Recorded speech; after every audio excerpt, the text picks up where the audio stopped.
Julian Carter stood at the window of his penthouse office, looking down at the city lights of Manhattan. He was angry, and when Julian Carter got angry, people usually got fired. His Italian leather shoes made sharp sounds against the marble floor as he paced back and forth, checking his phone for the 100th time. "How does someone lose a briefcase with $100,000? He shouted at his assistant Maria, who stood nervously by the door. "It was in the back of my car." "We're checking all the security cameras, Mr. Carter," Maria said, her hands shaking as she held her tablet. "The driver has retraced the entire route 3 times." Julian ran his hands through his perfectly styled gray hair. At 55, he was considered one of New York's most eligible bachelors, but right now his handsome face was twisted with rage. The briefcase wasn't just about the money, it was about the principle. He had built Carter Industries from nothing, turning it into a billion-dollar company by being careful, by controlling every detail. "Call the police," he ordered, then immediately changed his mind. "No, don't call the police. I don't want this getting out to the press. Just get out, get everyone out." Maria hurried from the office, leaving Julian alone with his anger. He walked to the bar and poured himself a drink, remembering the events of the day. He had been carrying that briefcase because some deals still needed to be done the old-fashioned way, with cash. Now those deals were in jeopardy, and Julian Carter didn't like when things didn't go his way. The night grew colder, and the clouds outside threatened rain. Julian sat in his leather chair, drinking and brooding. His phone kept buzzing with messages from business partners, but he ignored them all. The sound of the city 40 floors below was muffled by the thick windows, making him feel even more isolated in his luxury prison. Then came the knock. It was so soft he almost didn't hear it. Julian looked at his watch. It was almost midnight. The security desk hadn't called up to announce any visitors. He walked to his private elevator entrance, ready to unleash his fury on whoever dared to disturb him at this hour. When he opened the door, he had to look down to see who was there. Way down, a small boy stood in the hallway, shivering in clothes that were too big and too thin for the cold weather. His face was dirty, his hair unwashed, but his eyes were clear and determined.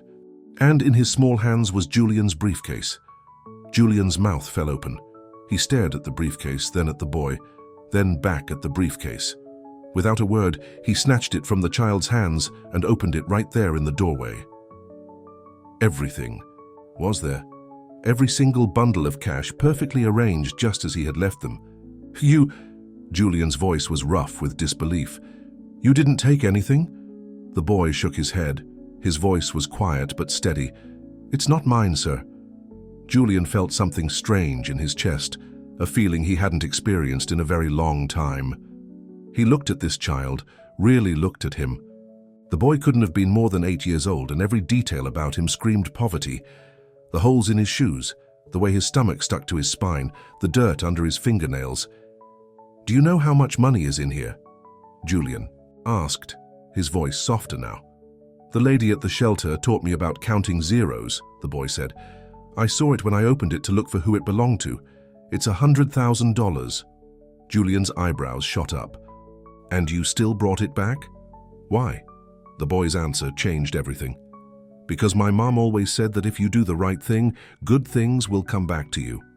He paused, then added, "She died last year, but I still try to do what she taught me." Julian felt his legs go weak. He walked back into his office, leaving the door open. The boy stayed in the hallway, uncertain. "Come in," Julian said, surprised by the gentleness in his own voice. "What's your name?" "Ethan, sir." "Ethan Parker." "Where do you live, Ethan?" The boy's eyes dropped to the floor. "Sometimes at the shelter.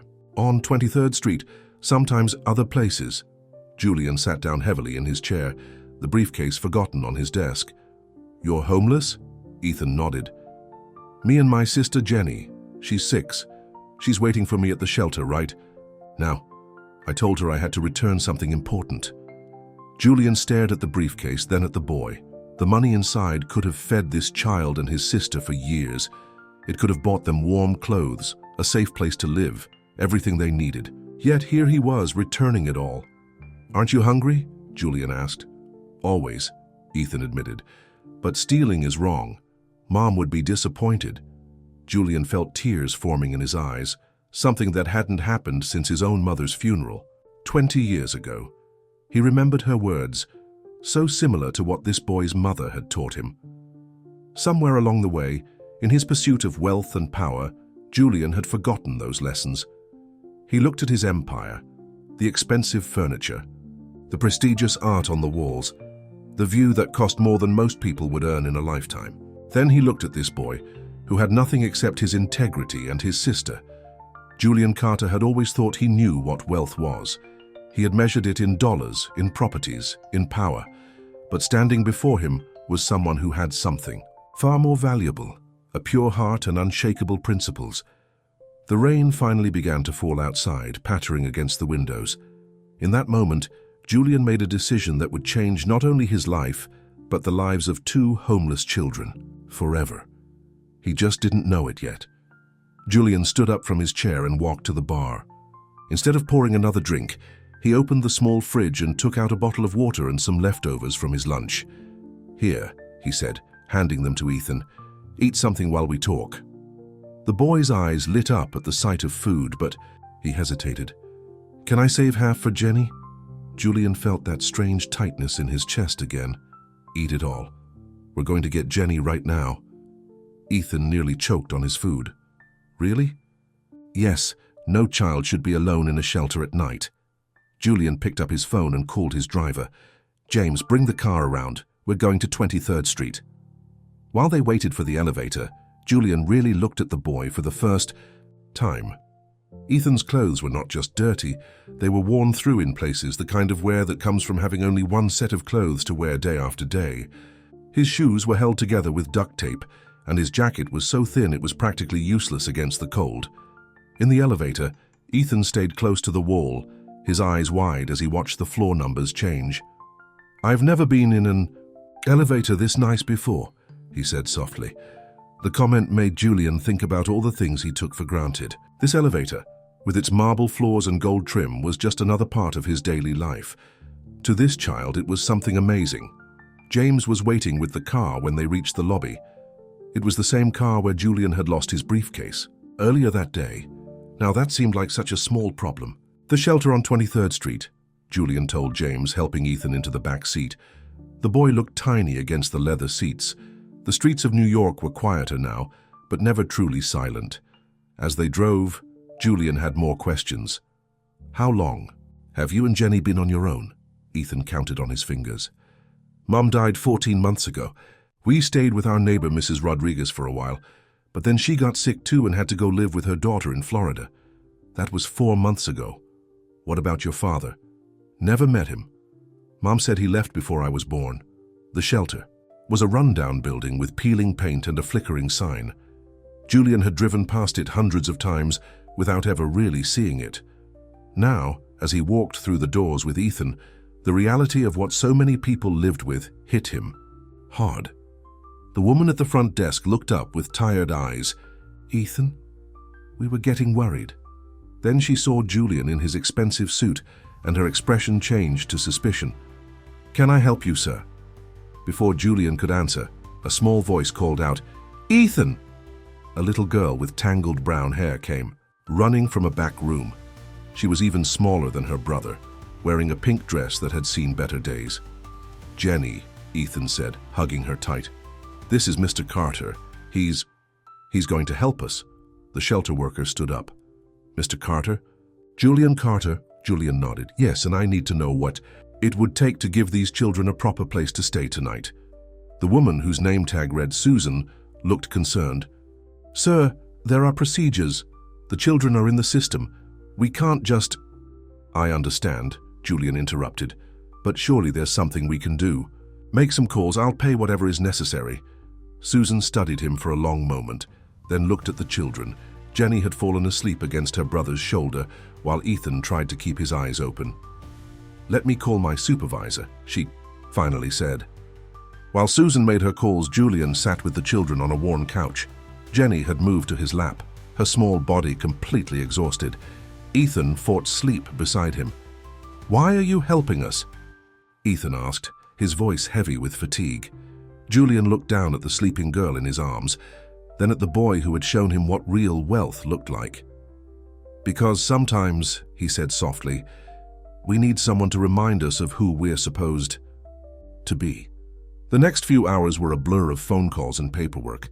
Julian's lawyer was dragged out of bed, social workers were contacted, and promises of large donations to the shelter system were made.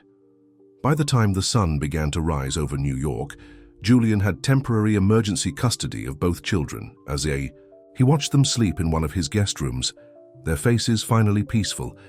Julian thought about all the deals he'd made in his life, the mergers, the acquisitions, the power plays that had made him rich. None of them felt as important as what he had just done. His phone buzzed. It was Maria, probably with news about more business matters. But for the first time in his adult life, Julian Carter didn't care about business. He turned off his phone and sat in a chair between the two beds, watching over the children as they slept. Outside, the city was waking up to just another day. But inside this penthouse, something extraordinary had happened. A man who thought he had everything had just discovered how empty his life had been. And two children who had nothing but each other had just found something they'd lost: hope. The morning sun filled Julian's penthouse with golden light. The smell of bacon and pancakes drifted through the air.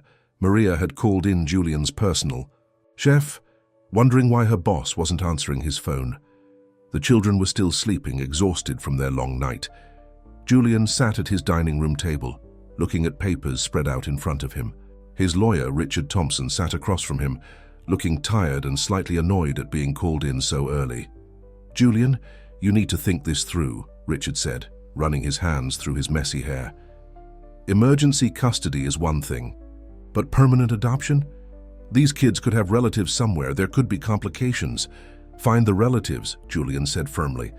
"If they exist, I want to know why they left these children alone.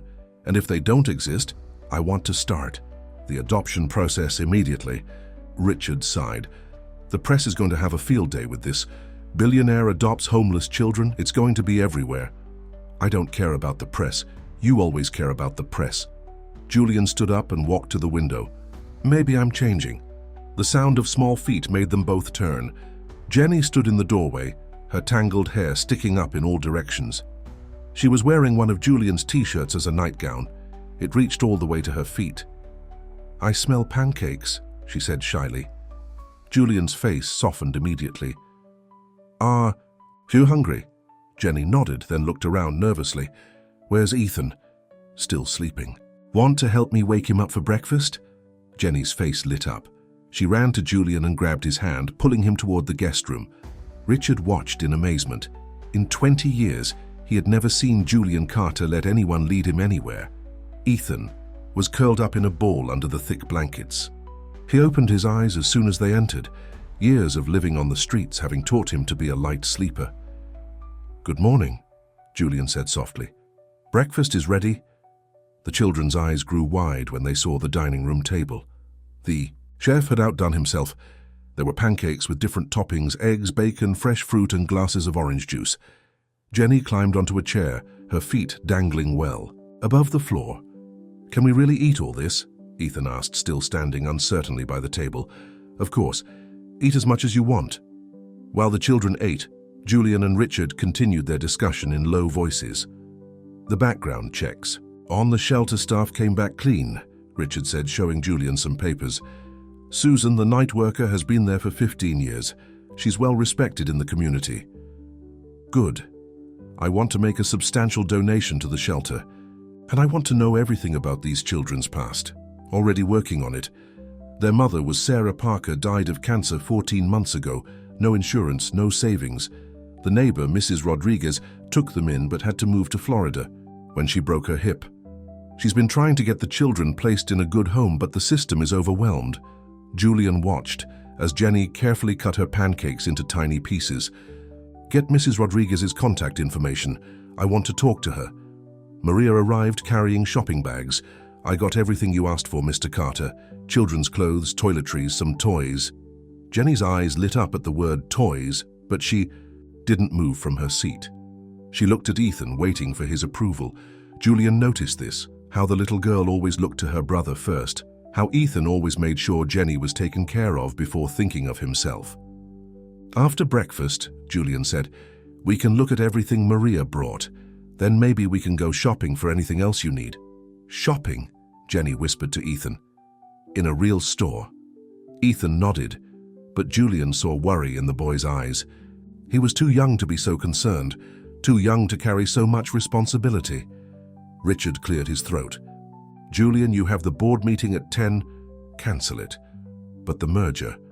Cancel everything for the next few days. This is more important." Maria and Richard exchanged looks. This was not the Julian Carter they knew, the man who lived for his business, who measured every minute in dollars and cents. After breakfast, Maria helped Jenny pick out some clothes, while Julian took Ethan to one of the guest bathrooms. "Here's a new toothbrush, clean towels, and take a nice hot shower. Everything you need should be in there." Ethan stood in the massive bathroom looking lost. "Mr. Carter." "Yes? Is this real? Are we really going to stay here?" Julian knelt down to meet the boy's eyes. "Yes, Ethan, this is real, and if you and Jenny want to, this could be your home. Not just for now, but forever." Tears filled Ethan's eyes. "But why? Just because I brought back your briefcase?" Julian shook his head. "No, because you showed me something I had forgotten, something more valuable than all the money in that briefcase." "What?" "That real wealth isn't about what you have, it's about who you are." Down the hall they could hear Jenny giggling as Maria helped her try on new clothes. The sound filled the penthouse with something it had never had before. Joy. Richard appeared in the doorway with more papers. "Julian, there's something you need to see. It's about the children's father." Julian stood up. "Take your shower, Ethan. We'll talk more later." In his office, Richard spread out new documents on the desk. "We found him. And you're not going to—" "Like this." Julian stared at the papers on his desk, his hands gripping the edge so hard his knuckles turned white. The children's father wasn't just some random man who had abandoned his family. He was Charles Montgomery, Julian's biggest business rival. "This can't be right," Julian said, but the DNA test results from the children's medical records were clear. Richard nodded grimly. "Charles had a relationship with Sarah Parker 16 years ago, before his marriage to Victoria. He must have paid her to keep quiet when she got pregnant." Julian fell into his chair, his mind racing. Charles Montgomery was everything Julian hated, a man who had inherited his wealth, who played dirty, who had tried to destroy Carter Industries more than once. "Does he know?" Julian asked. "About the children?" "No, it seems Sarah never told him. She was young, working as a waitress. The payments stopped when she died." Julian stood and walked to his office window. In the living room, he could hear Jenny laughing as she played with her new toys. The sound made his chest tight. "If Montgomery finds out," Richard began. "He won't," Julian cut him off. "Those children have suffered enough." A knock at the door interrupted them. It was Maria. "Mr. Carter? The children are ready. The car is waiting to take us shopping." Julian forced a smile. "I'll be right there." When he walked into the living room, he almost didn't recognize Ethan and Jenny. They were clean, wearing new clothes that actually fit. Jenny had her hair in neat braids, Maria's work, and was wearing a blue dress that made her eyes shine. Ethan looked handsome in jeans and a red sweater, but his face still held that worry that broke Julian's heart. "You both look wonderful," Julian said. Jenny twirled in her dress. "I'm a princess." "Yes, you are." Julian held out his hands. "Ready to go shopping?" The children's excitement in the car was contagious. Jenny pressed her face against the window, pointing at everything they passed. Ethan tried to act more grown up, but his eyes widened when they pulled up in front of the biggest toy store in Manhattan. Inside, Jenny ran from shelf to shelf, amazed by all the dolls and stuffed animals. Ethan moved more slowly, carefully looking at prices even though Julian had told him not to worry about that. "Get whatever you want," Julian said again. Jenny hugged a large teddy bear. "Can I really have him?" "Of course." "What about Ethan? Can he have something too?" Julian smiled at her concern for her brother. "Ethan can have anything he wants." Ethan stood in front of a display of science kits. "Mom used to say I could be a scientist someday," he said quietly. "You still can be," Julian replied, putting every science kit from the shelf into their cart. They spent hours in the store. Julian watched as the children slowly began to believe this wasn't a dream, that they could actually pick out toys and books and games. Jenny ended up with dolls, art supplies, and enough stuffed animals to fill a zoo. Ethan chose books, science, kits, and a remote control car he tried to talk himself out of until Julian insisted. But it wasn't just toys. They bought clothes, shoes, school supplies, everything the children would need. In a department store, Jenny twirled in front of mirrors trying on dresses while Ethan got his first pair of brand new sneakers. "They light up when I walk," he said, stomping his feet to make them flash. Julian's phone kept buzzing. Business, calls, messages from the board, updates about the merger. He ignored them all. Nothing seemed as important as watching Jenny try on tiaras or helping Ethan pick out a backpack for school. They were having lunch in a quiet restaurant when Julian's phone rang again. This time it was Richard, and the tone of his voice made Julian step away from the table. "Charles Montgomery is on his way to your office," Richard said. "He's demanding a meeting about the merger." Julian looked back at the children, happily eating their hamburgers. "I'm not coming in today." "Julian, he's threatening to pull out of the deal completely. Let him. This merger is worth billions." Julian watched as Ethan carefully wiped ketchup from Jenny's face, just like he'd probably done hundreds of times before. "Some things are worth more than money, Richard. Tell Montgomery I'll meet with him tomorrow." When he returned to the table, Jenny was telling Ethan about all the tea parties she was going to have with her new stuffed animals. "Can Mr. Carter come to the tea parties too?" she asked her brother. Ethan smiled, a real smile, maybe his first since Julian had met him. "I think he'd like that." Back at the penthouse, the living room looked like a toy store had exploded. Jenny insisted on naming each of her stuffed animals, while Ethan organized his books and science kits on a shelf. Julian's phone buzzed with a text from Richard.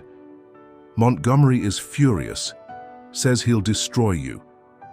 Looking at the children, Julian typed back, "Let him try."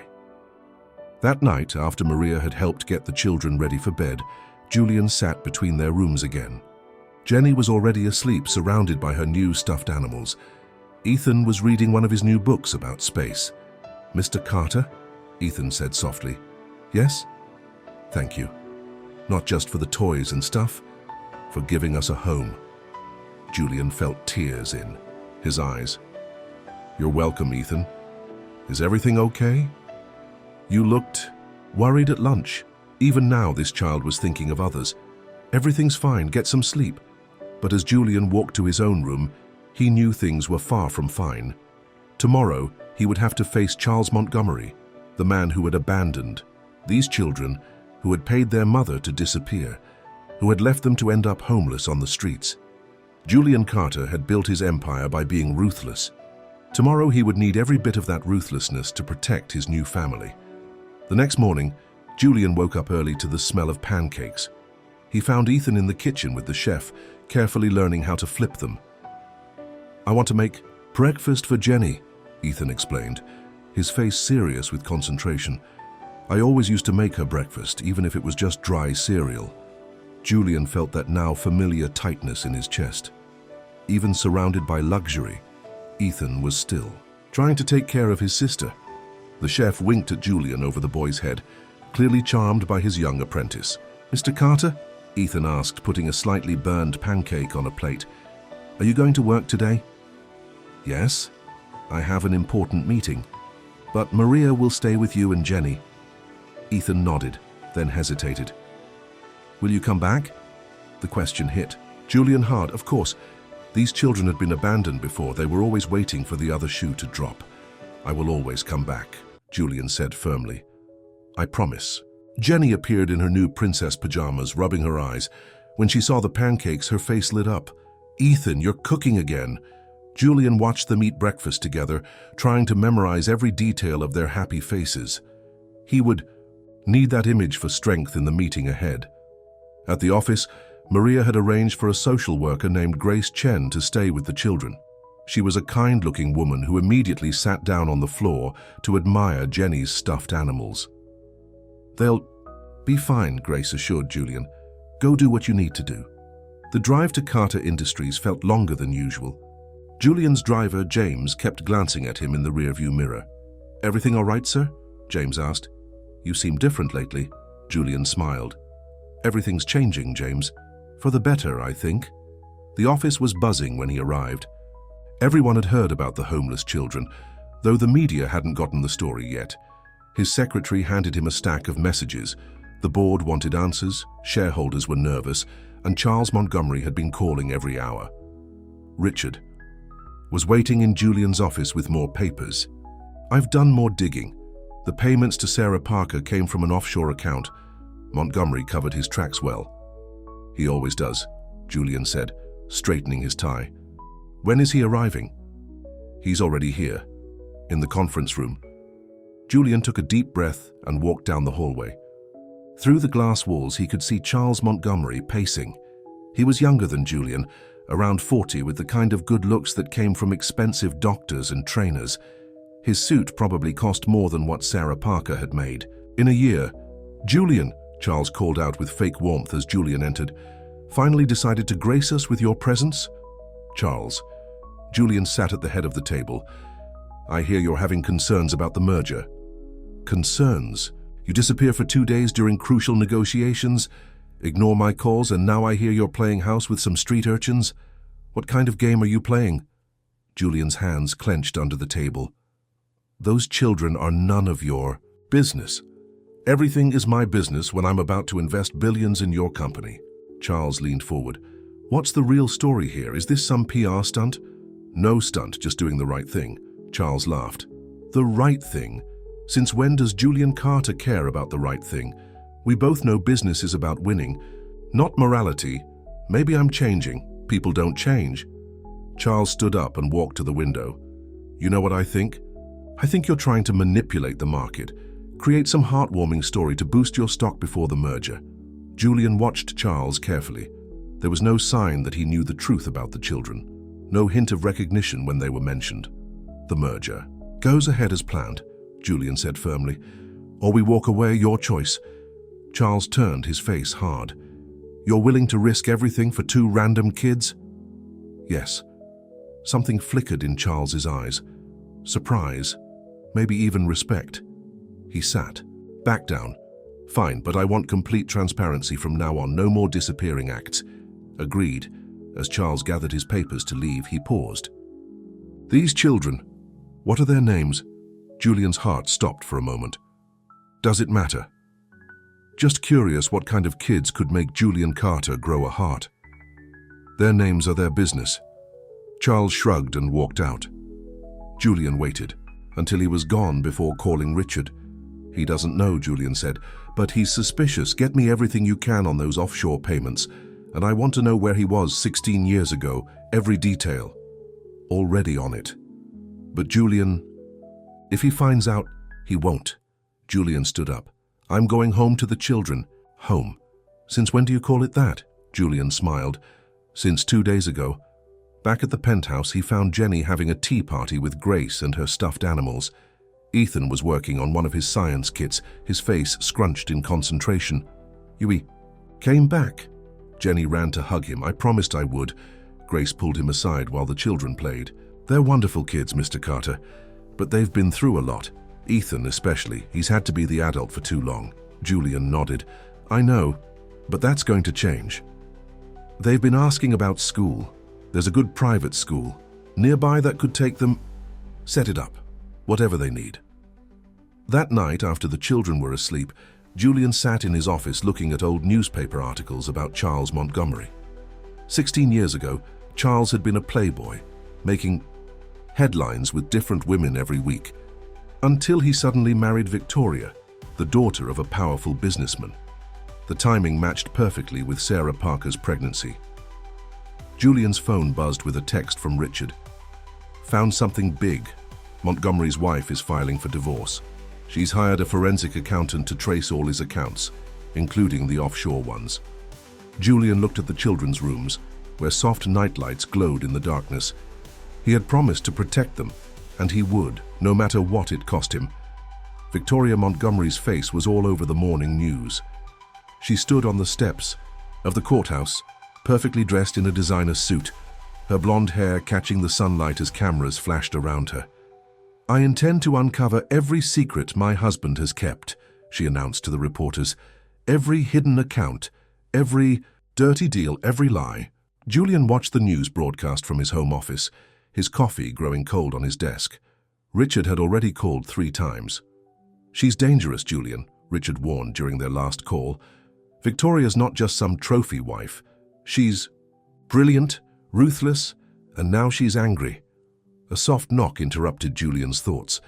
Ethan stood in the doorway, already dressed in his new school uniform. The private school had accepted both children immediately after Julian's generous donation. "Ready for your first day?" Julian asked, turning off the TV. Ethan nodded, but his hands were twisting the straps of his backpack. Jenny's scared. In the living room, they found Jenny crying while Maria tried to comfort her. She looked tiny in her school uniform, her hair in neat braids tied with ribbon. "I don't want to go," Jenny sobbed. "I want to stay with Mr. Carter." Julian knelt beside her. "Hey, princess, what's wrong? What if you're not here when we come back?" Julian pulled both children into a hug. "Listen to me, both of you. Nothing will keep me from being here when you come home, I promise." "Mom promised too," Ethan said quietly. "But she got sick." Julian felt his heart breaking. "I know, and I'm so sorry that happened, but I'm not going anywhere. In fact," he looked at Maria, "cancel my meetings today. I'm driving the children to school myself." Jenny's tears stopped immediately. "Really? Really? And I'll be there to pick you up too." The drive to school was filled with Jenny's excited chatter about making new friends, while Ethan sat quietly, watching the city pass by. Julian noticed how the boy's hand never left his sister's. At the school gates, other parents stared at the famous Julian Carter, helping 2 children out of his car. Whispers followed them across the courtyard. "Remember," Julian said, straightening Jenny's ribbon, "Grace will be here if you need anything during the day, and I'll be back at 3 o'clock sharp." Jenny hugged him tight. "Promise? Promise." Ethan hesitated, then hugged him too. "Thank you, Mr. Carter." Julian watched them walk into the school, Jenny skipping, Ethan walking protectively close to her. His phone buzzed, another message from Richard. "Victoria Montgomery's lawyers are requesting records of all your recent activities, including the children's adoption proceedings." Julian's jaw tightened. He called Richard immediately. How did they even know about the adoption? Someone at the social services office must have talked. "Julian, if Victoria finds out about Charles's connection to the children, she won't." Julian started the car. "Meet me at the office. We need to get ahead of this." The next few hours were a blur of lawyers, paperwork, and strategy meetings. Julian's team worked to protect the adoption proceedings while also managing the merger negotiations. "The press is starting to ask questions," Maria reported. "They want to know why Julian Carter suddenly took in 2 homeless children." "Give them the basic facts," Julian decided. 2 brave children who showed extraordinary honesty by returning a lost briefcase. Nothing more. By 2 o'clock, Julian was exhausted. The merger was hanging by a thread. His stock price was fluctuating wildly, and Victoria Montgomery's lawyers were circling like sharks. Then his phone rang. It was Grace. "Mr. Carter, there's been an incident at the school." Julian's heart stopped. "Are the children okay?" "They're fine, but someone tried to talk to them." "A woman." "The school security stopped her, but I'm on my way." Julian broke every speed limit getting to the school. He found Grace waiting with the children in the principal's office. Jenny was crying again, and Ethan looked pale. She said she was our aunt, Ethan explained. She knew Mom's name. Julian shared a look with Grace. They both knew who had sent the woman. "Did she say anything else?" Julian asked carefully. Ethan shook his head. "The security guard made her leave, but she said she'd be back." The principal, Dr. Roberts, looked concerned. "Mr. Carter, if there's going to be a custody issue—" "There isn't," Julian said firmly. "These children are under my protection. I want security doubled. No one talks to them without my explicit approval." On the drive home, Jenny fell asleep, in the back seat. Ethan stayed awake watching Julian. "Mr. Carter, is something bad happening?" Julian met the boy's eyes in the rearview mirror. Some people might try to make things difficult for us, but I promise you, Ethan, I won't let anyone separate us. Because of the briefcase? Julian smiled sadly. No, because you and Jenny have become the most important people in my life. Back at the penthouse, Julian's phone rang again. This time it was Charles Montgomery. I hear my wife's lawyers visited your children today, Charles said, his voice cold. Interesting coincidence. Julian's hand tightened on the phone. Stay away from them, Charles. Or what? You know, Julian, it's amazing what DNA tests can reveal these days. The line went dead. Julian looked at the children now playing happily with their toys in the living room. They had already lost so much. He wouldn't let them lose their peace of mind, too. He called Richard. Get me everything you have on Victoria Montgomery. Every secret, every scandal, everything she doesn't want the world to know. Julian, this could get ugly. It already is. Julian watched as Ethan helped Jenny build a tower with her blocks. But I'm going to win this fight, because I have to. The next morning, Julian's face was on every newspaper and news channel in New York. The story of the billionaire and the homeless children had captured everyone's attention. Some called it a heartwarming tale of redemption. Others suggested it was all a publicity stunt. Look, Mr. Carter, you're on TV, Jenny pointed. At the breakfast room television, her mouth full of cereal. Maria quickly changed the channel, but it was too late. The next station showed Victoria Montgomery giving another press conference. These children deserve to be with their real family, Victoria was saying, her eyes straight into the camera. If Mr. Carter truly cares about their well-being, he'll do the right thing. Ethan's spoon clattered against his bowl.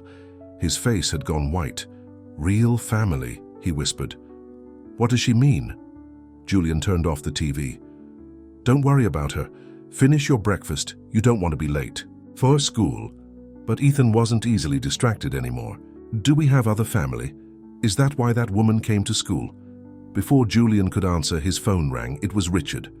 Turn on channel 6, Richard said urgently. Julian stepped into his office and turned on the TV there. Charles Montgomery was giving an interview. My wife and I are concerned about these children, Charles was saying smoothly.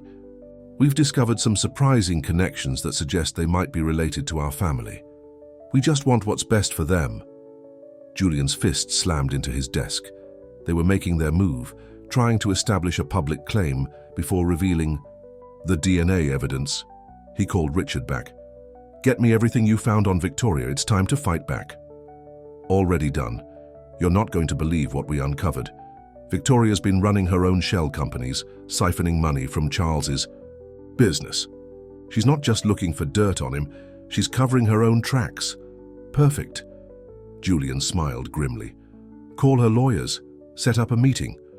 When Julian returned to the breakfast room, Ethan was helping Jenny put on her backpack. But the worry hadn't left his face. Time for school, Julian said cheerfully. I don't feel good, Jenny said suddenly. Can't we stay home? Julian knelt in front of her. Are you really sick or are you scared? Jenny's lower lip trembled. Scared. That lady yesterday. I know, Princess. But remember what I promised. No one is going to take you away. How can... You'll be sure? Ethan asked. Julian looked at both children. They deserved some truth even if they couldn't know all of it yet. Because I'm fighting for you. And I never lose a fight when it really matters. At school, security had been doubled as Julian requested. He watched until both children were safely inside, then headed to his office. Victoria Montgomery was waiting. She sat in the conference room like she owned it, her designer outfit probably, worth more than most people's cars. Her lawyer sat beside her, but Charles was notably absent. Mrs. Montgomery, Julian said coldly. Mr. Carter. Victoria's smile was razor-sharp. Shall we discuss terms? Terms? For you to step aside gracefully. Let the children go to their real family. Julian sat down across from her. And what family would that be? Victoria's smile widened. Don't play dumb, Julian. We both know Charles is their father. The DNA test results will be ready any day now. Interesting. Julian opened a folder. Speaking of DNA tests, I have some results of my own. Victoria's smile faltered slightly. It seems, Julian continued, that your own pregnancy last year wasn't as tragic a miscarriage as you claimed. In fact, there never was a pregnancy. Just a very expensive cover-up at a private clinic in Switzerland. Victoria's face went pale. Charles doesn't know, does he? Julian pressed. That you've been lying about being able to give him an heir. That's why you're so desperate now. 2 ready-made children with his DNA. You're bluffing. Julian slid some papers across the table. The clinic kept very detailed records, just like your offshore banks did about all the money you've been stealing from your husband's company. Victoria's lawyer started to speak, but she silenced him with a look. What do you want? She asked. Drop the custody issue, permanently. Let these children live in peace. And if I don't? Then tomorrow morning Charles gets proof that his wife has been lying to him and stealing from him for years. Your prenup is very clear about fraud, isn't it? Victoria stood up so fast, her chair fell over. You're going to regret this. No, Julian said calmly. The only thing I would regret is letting you anywhere near those children. After Victoria stormed out, Richard came in. That was ruthless, he said, admiringly. I learned from the best, myself. Julian checked his watch. I need to pick up the children. At the school, Jenny ran to him with a picture she had drawn in art class. It showed 4 people holding hands, her, Ethan, Julian, and Maria, in front of a tall building with a sun smiling down on them. It's our family, she explained proudly. Julian felt tears in his eyes. Yes, it is. Ethan walked up more slowly. Is everything okay, Mr. Carter? We saw more news people outside the school. Everything's fine. Julian put an arm around each child. In fact, things are going to get much better now. That night, after the children were asleep, Julian sat in his office looking at Jenny's drawing. His phone buzzed with a message from Richard. Charles just called. Victoria confessed everything. He's dropping the custody issue. The children are safe. Julian smiled and turned off his phone. Tomorrow, he would start the process of legally changing the children's last name to Carter. But for now, he just sat in the quiet penthouse, listening to the soft breathing of his children, grateful for the briefcase that had brought them into his life. In her room, Jenny mumbled in her sleep, clutching her favorite teddy bear. Ethan's science books were scattered across his desk, tomorrow's homework carefully completed. And Julian Carter, once the coldest businessman in New York, felt his heart grow warmer with each passing day. 2 weeks had passed since Victoria's threat, and life in the penthouse had settled into a comfortable routine. The morning sun found Julian helping Jenny practice her reading while Ethan worked on a science project at the dining room table. The cat sat on the... Jenny sounded out each word carefully. Matt, Julian helped her. You're doing great, princess. The elevator dinged and Maria walked in with a stack of papers. Mr. Carter, the adoption papers are ready for your signature. Jenny's eyes lit up. Does this mean we get to stay forever? That's exactly what it means, Julian smiled. Ethan looked up from his project. Will our last name be Carter? Only if you want it to be. I do. Jenny jumped up and down. I want to be Jenny Carter. But Ethan was quiet, his face thoughtful. Julian knew that look. It was the same expression the boy had worn when he returned the briefcase. Can I keep Parker as my middle name? Ethan asked finally. To remember Mom? Julian felt his throat tighten. Of course, Ethan Parker Carter. It has a nice ring to it. The moment was interrupted by Julian's phone ringing. It was Charles Montgomery. We need to talk, Charles said without greeting. In person. It's about the children. Julian's heart raced, but his voice remained calm. I thought we settled this. Not about custody, about other things. Please, Julian, I'll come to your office. An hour later, Julian sat across from Charles in the Carter Industries conference room. The younger man looked different, tired, his usual polished appearance slightly rumpled. Victoria's gone, Charles said. Flew to Switzerland this morning. Left me a letter confessing everything. The fake pregnancy, the stolen money, all of it. Julian waited silently. She also told me about Sarah Parker. Charles's voice cracked. That she was pregnant when I left her. That she tried to tell me, but Victoria intercepted her calls. That she died alone and our children ended up on the streets. They're my children now, Julian said firmly. I know. Charles ran his hands through his hair. "And from what I've seen, they're better off with you. I need to know they're okay." Julian studied the man in front of him, his biggest rival, the father who had unknowingly abandoned his own children. "They're more than okay," Julian said finally. "Ethan is brilliant. He wants to be a scientist. And Jenny, she lights up every room she enters." Tears filled Charles's eyes. "Do they know about me?" "No, and I think it should stay that way, at least for now. They've been through enough." Charles nodded slowly. "The merger, we can still make it work," Julian said, "but the children stay out of it." Back at the penthouse, Julian found the children working on their homework with Grace. Jenny was drawing what looked like a family tree for her class project. "See," she was explaining to Grace, "this is me and Ethan, and this is Mr. Carter. I mean Dad, and this is Maria, and this is you." Julian stopped in the doorway, his heart full. The word Dad echoed in his ears. "And look," Jenny pointed to her drawing, "I put Mom up here watching over." "Just from heaven," Ethan added softly. She would have liked Mr. Carter. That evening, after homework was done, Julian took the children to their favorite pizza place. It was a small, family-owned restaurant where nobody cared that he was Julian Carter, billionaire. Here he was just a father having dinner with his kids. "Dad," Jenny said between bites of pepperoni pizza. The word still sounded new, but right. "Yes, Princess." "Can we get a dog?" Julian laughed. "Let's talk about that after the adoption is final." "When will that be?" Ethan asked. "Very soon. In fact," Julian pulled out an envelope.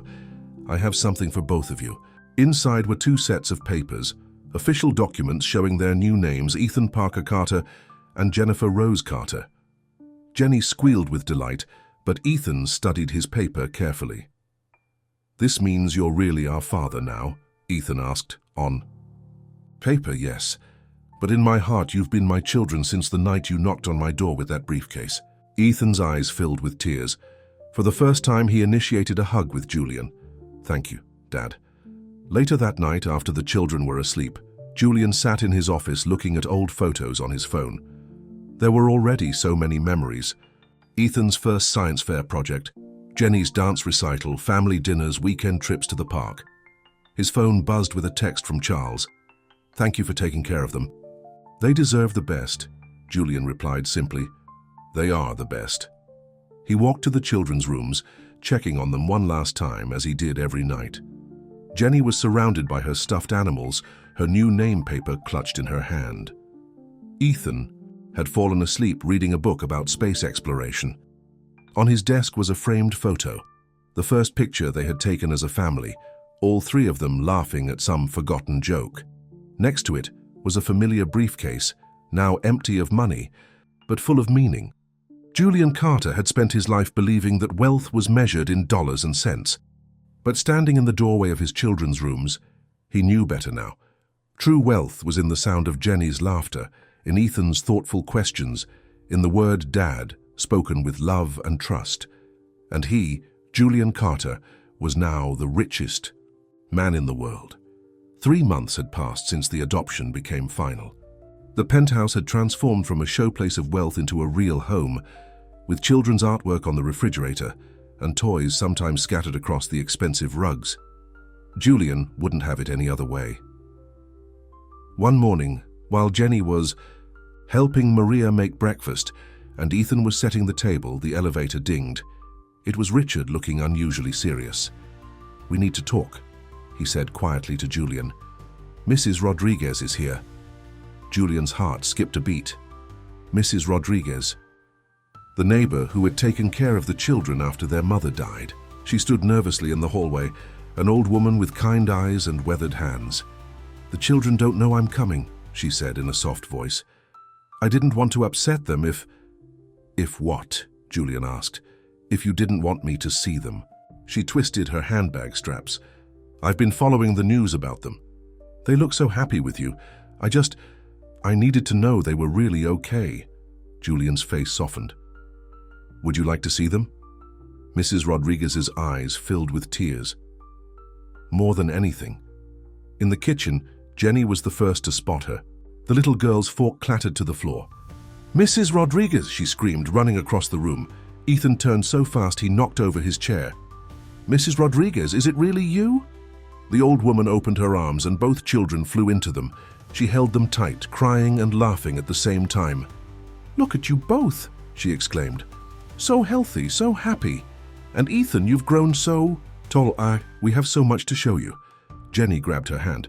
"Come see my room, and Ethan's got a telescope now, and we have a dog." Julian smiled, watching as the children dragged Mrs. Rodriguez on a tour of their home. They had indeed gotten dog, a gentle rescue named Max who followed the children everywhere. "They've never forgotten you," Julian told Mrs. Rodriguez when the children ran ahead. "They talk about you often." The old woman wiped her eyes. "I felt so guilty having to leave them. But my hip, I couldn't take care of them properly anymore." "You did everything you could," Julian assured her. "And now, they're safe." In Ethan's room, Mrs. Rodriguez looked at all his science awards and project ribbons. In Jenny's room, she admired the little girl's artwork and dance costumes. "Sarah would be so happy," she said softly to Julian. "She always wanted them to have opportunities." Later, over lunch, Mrs. Rodriguez shared stories about the children's early years. How baby Jenny would only sleep if Ethan held her hand. How young Ethan had taught himself to read using old magazines he found. And Sarah, Mrs. Rodriguez said, she worked so hard. 3 jobs sometimes, but she always made time to read to them to help with homework. Julian noticed Ethan getting quiet, the way he always did when their mother was mentioned. "Tell us more about Mom," Ethan said suddenly. Sometimes I'm afraid I'll forget her." Mrs. Rodriguez reached into her bag and pulled out a worn photo album. "I brought something for you both." The children crowded around as she opened it. There was their mother, young, beautiful, always smiling despite her obvious exhaustion. Pictures of birthday parties celebrated with dollar store decorations, but lots of love. Christmas mornings with modest presents wrapped in newspaper. "Look how tiny you were, Jenny." Ethan pointed to a picture of himself holding his baby sister. "And look at you in your school play costume." Jenny giggled at a photo of Ethan dressed as a tree. Julian watched them, feeling a mix of emotions. These pictures showed a life of poverty, but also of incredible love. Sarah Parker had given these children everything she could, right up until the end. "Mr. Carter," Mrs. Rodriguez said quietly while the children were absorbed in the photos, "Sarah would want you to have this." She handed him an envelope. Inside was a letter, dated just before Sarah died. "To whoever is caring for my children," it began. "If you're reading this, it means I couldn't be there to raise them myself. Please know that they are the greatest gift I've ever been given. Ethan is my brave boy, always protecting his sister, always trying to make things better. And Jenny is my sunshine, finding joy even in the hardest times." Julian had to stop reading, his vision blurred by tears. "She knew she was dying," Mrs. Rodriguez explained. "She wrote this in the hospital. Her only worry was the children." Julian carefully folded the letter. "Thank you for bringing this, and thank you for loving them when they needed it most." That evening, after Mrs. Rodriguez had gone home with promises to visit again soon, the family sat together in the living room. The photo album was open on the coffee table, and Max lay at their feet. "Dad," Ethan said quietly, "can we put Mom's picture up, next to our family photo?" "Of course we can." Jenny yawned and curled up against Julian's side. "I'm glad we have 2 families now, the one with Mom in heaven and the one with you here." Julian hugged her close. "Your mom will always be part of our family. We'll make sure you never forget her." "And Mrs. Rodriguez can visit lots?" Ethan asked. "As often as she wants. In fact," Julian smiled, "I've arranged for her to have an apartment in this building. She's moving in next month." Both children's faces lit up with joy. That night, after Julian had tucked them in, he sat in his office reading Sarah's letter again. Her words painted a picture of a mother's love so pure and strong, it had somehow guided her children to his door that night with the briefcase. "I promise you," he whispered to Sarah's memory, "I'll give them everything you dreamed of for them, and they'll always know how much you love them." Outside his office, he could hear the soft padding of Max's paws as the dog made his nightly rounds, checking on the children. The sound of cars and the city below seemed distant, unimportant. In this home, in this family, Julian had found something more valuable than all his billions. He had found love. 1 year had passed since the night Ethan knocked on Julian's door with the briefcase. The penthouse garden was decorated with balloons and streamers, celebrating not just Jenny's 7th birthday, but also their first year as a family. Mrs. Rodriguez, now living just 2 floors down, was helping Jenny arrange her party dress. The little girl had insisted on wearing both the fancy new dress Julian had bought her and the special necklace that had belonged to her mother. "Perfect," Mrs. Rodriguez said, adjusting the necklace. "You look just like Sarah when she was your age." In his room, Ethan was also getting ready for the party. He stood in front of his mirror, practicing his speech. As the big brother, he had insisted on making a toast to his sister. Julian watched. From the doorway, his heart full. The past year had changed them all. Ethan had finally started acting like the child he was, letting go of some of the adult responsibilities he'd carried for so long. Jenny had bloomed, her natural joy no longer shadowed by fear and uncertainty. And Julian, he had learned more about love and family than he had in all his years of business success. "Dad?" Ethan noticed him in the mirror. "Do you think my speech is okay?" "Let's hear it one more time." Ethan cleared his throat. "Jenny, you're not just my little sister, you're my best friend.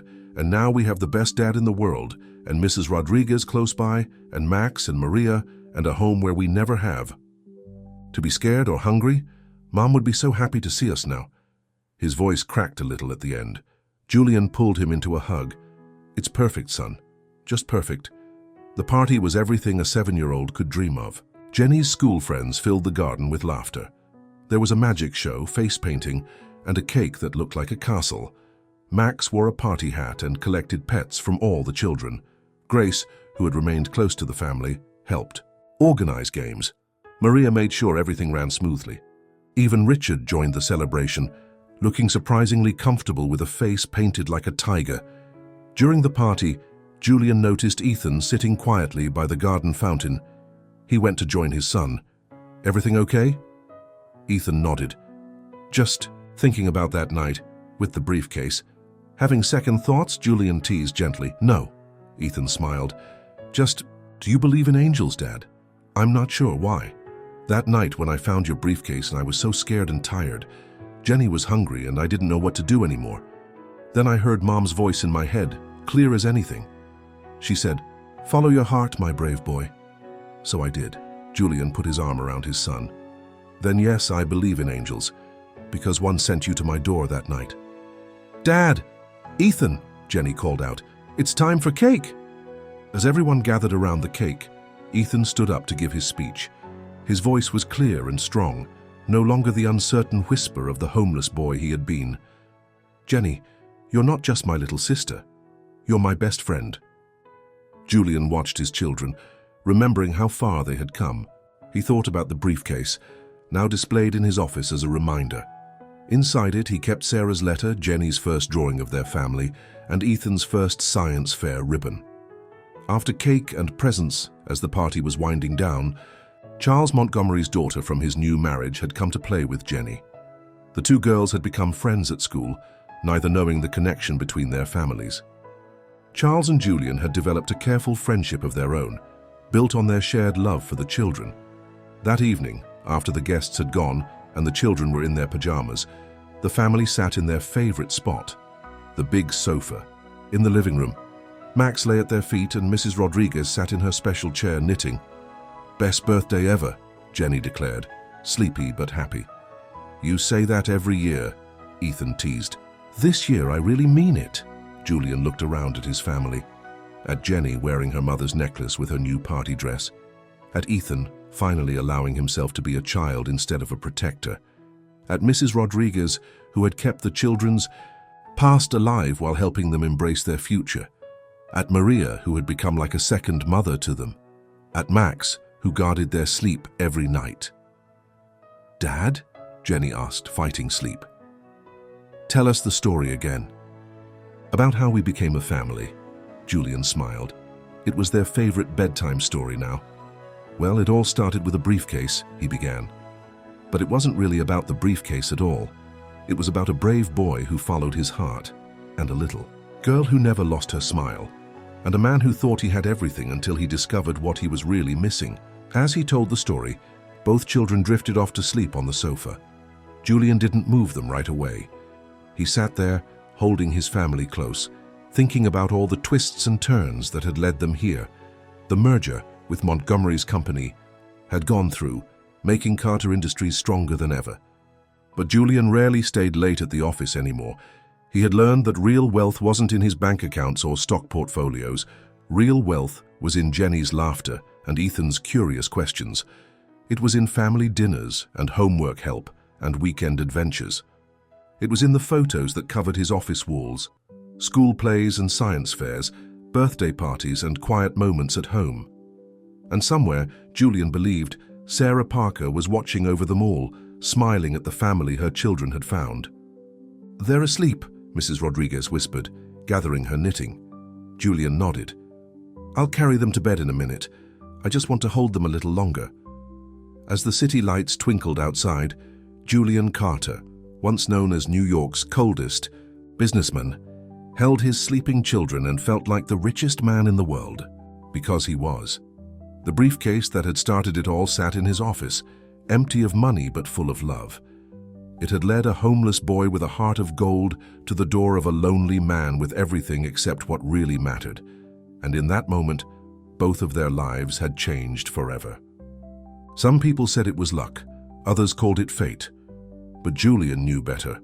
It was love, the kind of love that could turn a cold penthouse into a warm home, that could heal broken hearts and create a family from strangers.